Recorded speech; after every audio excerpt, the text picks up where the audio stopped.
Mitos versus fakta kali ini akan membawa Anda kembali ke masa lalu nih pemirsa. Barangkali pemirsa ingat, dulu sewaktu kecil pemirsa sering bergelantungan di ventilasi pintu atau mungkin di bandulan. Nah, ternyata ada informasi menarik nih pemirsa tentang bergelantungan. Ada yang mengatakan jikalau kita sering bergelantungan, nanti katanya badan kita bisa tinggi loh pemirsa. Menurut pemirsa, itu mitos atau fakta?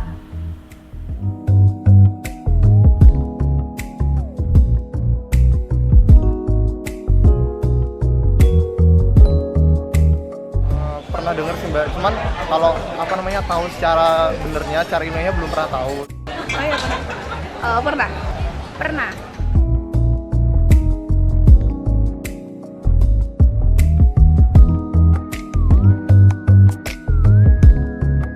Percaya apa enggaknya sih?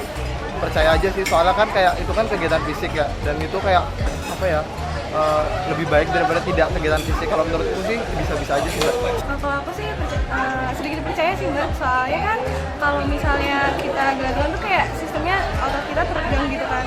Terus mungkin bisa ngefek juga, tapi tergantung juga sama umur orangnya sih. Kayak kalau misalnya masih muda mungkin bisa, tapi kalau udah tua kan mungkin proses pertumbuhan tulangnya juga udah berkurang gitu.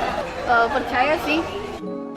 Ya soalnya kan ya peregangan gitu Mbak, jadi kayak misalnya sendi-sendinya tuh otot-ototnya kayak tegang gitu.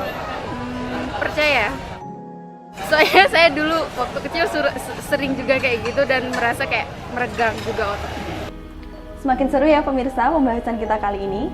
Nah, akan lebih seru lagi kalau kita langsung aja yuk tanyakan pada ahlinya. Ini dia.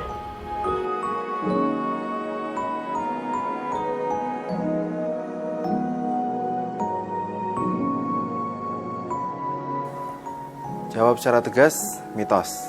Ya, kenapa? Satu, kalau usia pertumbuhan kita sudah selesai, pada prinsipnya kita sudah tidak bisa bertambah tinggi. Cuman memang kadangkala tinggi badan itu dipengaruhi oleh postur atau posisi. Jadi misalnya kalau orang posisinya suka membungkuk, nah mungkin dengan dilatih atau dengan jadi posisinya lebih tegak, kesannya akan terlihat lebih tinggi. Walaupun secara struktur tulangnya tidak berubah. Jadi kalau dibilang ringan apakah bisa menambah tinggi badan? Saya rasa tidak. Pada dasarnya untuk perkembangan tulang kita butuh dua bahan utama. Pertama adalah kalsium. Di kalsium itu kalau sehari-hari kebanyakan kita bisa dapat dari susu. Susu itu kurang lebih sekitar 30%, 25 sampai 30% dari kebutuhan kita dalam satu gelas susu. Yang kedua, kita butuh vitamin D.